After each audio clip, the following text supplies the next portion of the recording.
আসসালামু আলাইকুম। আমি রুবিনা আলম, ষষ্ঠ মাধ্যমিক বালিকা বিদ্যালয়।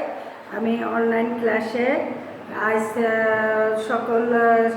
অনলাইন ক্লাসে সকল শিক্ষার্থীদের শুভেচ্ছা জানিয়ে শুরু করছি তথ্য প্রযুক্তির ক্লাস।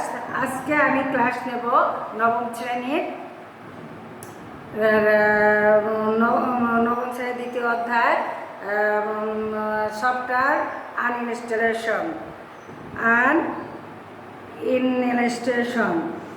তো আমরা এই করোনাকালীন সময়ে তোমরা কেমন আছো প্রিয় শিক্ষার্থীবৃন্দ? নিশ্চয়ই ভালো আছো। আশা করি তোমরা ভালো থাকো, সুস্থ থাকো, নিরাপদ থাকো, এই প্রত্যাশা নিয়ে আজকে তোমাদের ক্লাস শুরু করছি। আজ আলহামদুলিল্লাহ আমিও ভালো আছি। তো আজকে আমরা আলোচনা করব, এর আগে গত দিনে আমরা আলোচনা করেছিলাম সফটওয়্যার ইনস্টলেশন করা, কিভাবে আমরা সফটওয়্যার ইনস্টলেশন করি সেই ধাপগুলো আমরা বলেছিলাম বা দেখিয়েছিলাম। কিন্তু আজকে আমরা সেই সফটওয়্যার ইনস্টলেশন করার পরে যে আমরা ব্যবহার করি যে সব সফটওয়্যারগুলো, সেগুলো অনেক সময় আমাদের ব্যবহার করার পর আর প্রয়োজন হয় না। তখন কিন্তু আমাদের প্রয়োজন হয় কি এটা বাদ রাখা। কিন্তু আমরা অনেকে আছি যে ইনস্টলেশন করা সফটওয়্যারগুলো যেগুলো আমাদের কাজে লাগছে না, সেগুলো কিন্তু আমরা তো আইসিটি যন্ত্রে রেখে দিই। আমরা কাজে না লাগলেও কিন্তু রেখে দিই। এটা কি হয়, আমাদের এই আইসিটি যন্ত্রগুলো দেখা যায় কাজের সময় আমাদের অসুবিধা পেতে হয়, বা অনেক সময় নষ্ট জায়গাও অনেক দখল করে থাকে। তো যেগুলো প্রয়োজন হয় না, যেমন তোমাদের ঘরেরই দেখো, যেগুলো প্রয়োজন হয় না যদি তোমরা ঘরের মধ্যে রেখে দাও, কি আবর্জনা হয় না, অসুবিধা হয় না ঘরের মধ্যে? নিশ্চয়ই হয়। তো ঠিক সেরকমই এটাও একটা আইসিটি যন্ত্রের জায়গা, যেগুলো আমরা ব্যবহার করব না সেগুলো যদি আমরা রেখে দিই তাহলে কি হবে, আমাদের জায়গা নষ্ট হয়ে যাবে। আবার দেখা যায় যে কাজের ক্ষেত্রে আমাদের ঝামেলাও করতে হয়, অসুবিধাও হয়। তো সেই ক্ষেত্রে আমাদের বুদ্ধিমান কাজ হলো যে এই অপ্রয়োজনীয় সফটওয়্যারগুলো আনইনস্টলেশন করে ফেলা বা ডিলিট করে দেওয়া। তো এই আমরা যখন আনইনস্টলেশন কথা বলছি তখন কিন্তু আমাদের সবার মধ্যে একটা মনে হচ্ছে, প্রশ্ন যাচ্ছে যে আনইনস্টলেশনটা কি। এটা তোমাদের মধ্যে প্রশ্ন হচ্ছে না প্রিয় শিক্ষার্থী? নিশ্চয়ই হচ্ছে, কারণ আমরা তো ইনস্টলেশনের ধাপটা দেখেছি, কিন্তু আনইনস্টলেশনের ধাপ তো দেখি নাই বা জানি না। সেক্ষেত্রে তো আমাদের একটা প্রশ্ন থেকেই যায়, তাই না? তো সেইটা আজকে আমরা আলোচনা করছি যে হলো এটা একটা এই আনইনস্টলেশন, যেমন হচ্ছে আমরা স্মার্টফোন বা হচ্ছে অ্যান্ড্রয়েড চালিত যন্ত্র বা টাচ স্ক্রিন যেটাই বলো না কেন, এই ধরনের কিন্তু যন্ত্র বা মোবাইল সেট যদি আমরা ব্যবহার করি তাহলে এখান থেকে কিন্তু ডিলিট বা হচ্ছে আনইনস্টলেশন করা খুবই সহজ। ডিলিটটা কি? ডিলিট অর্থ আমরা ডিলিট তো বলতেছি, কিন্তু ডিলিট অর্থ কি জানো কি প্রিয় শিক্ষার্থী? নিশ্চয়ই মনে হয় তোমাদের জানা নাই, বা যারা কারোর মধ্যে জানাও থাকতে পারে। এটা হচ্ছে ডিলিট অর্থ হচ্ছে মুছে ফেলা। ডিলিট মানে হচ্ছে মুছে ফেলা। আনইনস্টলেশনও কিন্তু একই কথা, যে ডিলিট আর আনইনস্টলেশন হলো একই অর্থ দ্বারা, যে মুছে ফেলা। তো ডিলিট একেবারে মুছে ফেলা, আর আনইনস্টলেশন যে একটা সফটওয়্যার মধ্যে রেখে বা অন্য একটা সফটওয়্যারের থেকে যায়। অনেক সময় দেখা যায় এটা খুঁজলে পাওয়া যায়। আর ডিলিট একেবারে আমরা সফটওয়্যার থেকে মুছে ফেলা। তো সেই ক্ষেত্রে আমরা আজ অ্যান্ড্রয়েড ফোন বলো আর স্মার্টফোন বলো আর হচ্ছে অ্যান্ড্রয়েড ফোন বলো, যেটাই আমরা বলি না কেন, এখান থেকে কিন্তু আমরা ডিলিট করা বা আনইনস্টলেশন করা খুবই সহজ। এটা হচ্ছে আমরা সেটিং থেকে আনইনস্টলেশনের সিলেক্ট করে নির্দিষ্ট সফটওয়্যারটা টাচ করলে ওটা মুছে যাবে এবং সেখান থেকে আনইনস্টলেশন লেখার জায়গা টাচ করার পর সফটওয়্যারটি কী হবে, আনইনস্টলেশন হয়ে যাবে।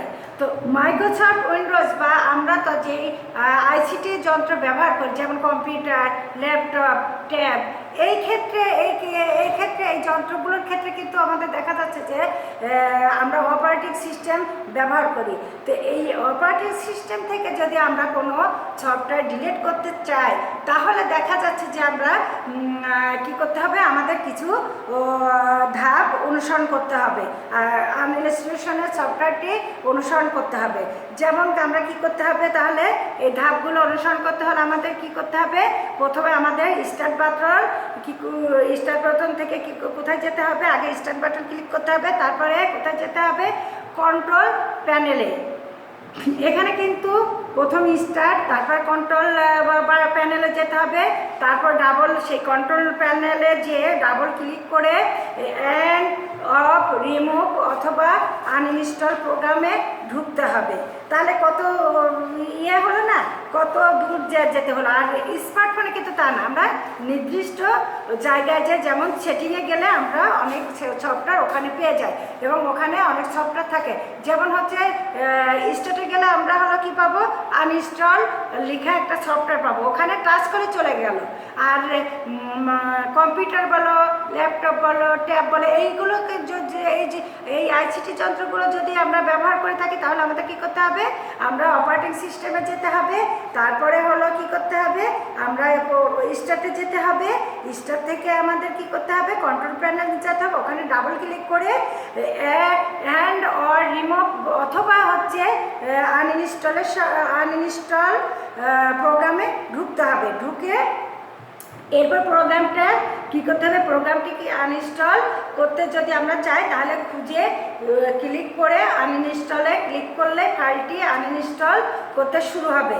তবে ফাইল বড় হলে আনইনস্টল করতে বা আনইনস্টল হতে কিন্তু একটু বেশি সময় লেগে যাবে। তো আনইনস্টল করার পর সাধারণত কম্পিউটারে রিস্টার্ট করতে হয়। তবে কোনো সফটওয়্যার আনইনস্টল করার সময় নিশ্চিত করে তা আনইনস্টল করতে হবে না, অন্যথায় কী হবে, ভুলক্রমে যদি এমন কোনো সফটওয়্যার যদি আমরা আনইনস্টল করি দেখা যাবে যে আমাদের যন্ত্রটি পুনরায় সফটওয়্যারটা ইনস্টল করতে হবে বা করা লাগবে। কারণ হলো সবই যদি আমরা না বুঝে রিস্টার্ট করি তাহলে কিন্তু আমাদের সমস্ত ইনস্টল করা সফটওয়্যারটি মুছে যাবে। তাহলে এটা আমাদের কিন্তু বিরাট একটা সমস্যা হয়ে যাবে। তা না যদি এরকম মুছে যায় ইনস্টল করার কোনো প্রয়োজনীয় সফটওয়্যার তাহলে কিন্তু আমরা নতুন করে আবার কি করতে হবে, সফটওয়্যার ইনস্টল দিতে হবে। তাহলে এটা আমাদের জন্য অনেক কষ্টসাধ্য না, বলো? তো এই জন্য যে কাজে আমরা করি না কেন আমরা হলো দেখে বুঝে আমরা ইনস্টল করব বা আনইনস্টল করব। আর আনইনস্টল ঠিকঠাক করার পরে রিস্টার্ট দেব। রিস্টার্ট কি পুনরায় আমরা আবার জায়গা আনতে হবে। তাহলে কি আমাদের যদি আমরা না বুঝে আনইনস্টলের করতে আনইনস্টল করলাম, রিস্টার্ট দিয়ে ফেললাম, তাহলে দেখা যাচ্ছে যে আমাদের প্রয়োজনীয় ইনস্টল করা সফটওয়্যারগুলো মুছে যাবে। তাহলে কী হলো, আমাদের কষ্ট হলো না? তো এই ক্ষেত্রে কিন্তু স্মার্টফোনে তা না, আমরা ইনস্টল করা প্রোগ্রামটি বের করে সফটওয়্যারটি বের করে টাচ করলে হয়ে গেল। তো যাই হোক, আজকে এই পর্যন্ত আমি শেষ করছি। আল্লাহ হাফেজ। এই করোনাকালের সময়ে এই দ্বিতীয় করোনার ঢেউটা আমাদের আসলে খুবই মর্মান্তিক অবস্থায় আমাদের রেখেছে, খুবই খুবই আগের থেকে এবার কিন্তু খুবই বেশি এবং মহামারী আকার ধারণ করেছে। তাই বলছি তোমরা যেন আর এই মহামারীর আঘাত যেন তোমাদের আর না ছড়ে তোমাদের গায়ে, সেদিক তোমরা লক্ষ্য রাখবে, ভালো থাকবে এবং সতর্কতার সাথে চলবে, নিরাপদ থাকবে, স্বাস্থ্যবিধি মেনে চলবে, সামাজিক দূরত্ব বজায় রেখে চলবে। আমি এই বলে ক্লাস করছি। আল্লাহ হাফেজ। আসসালামু আলাইকুম।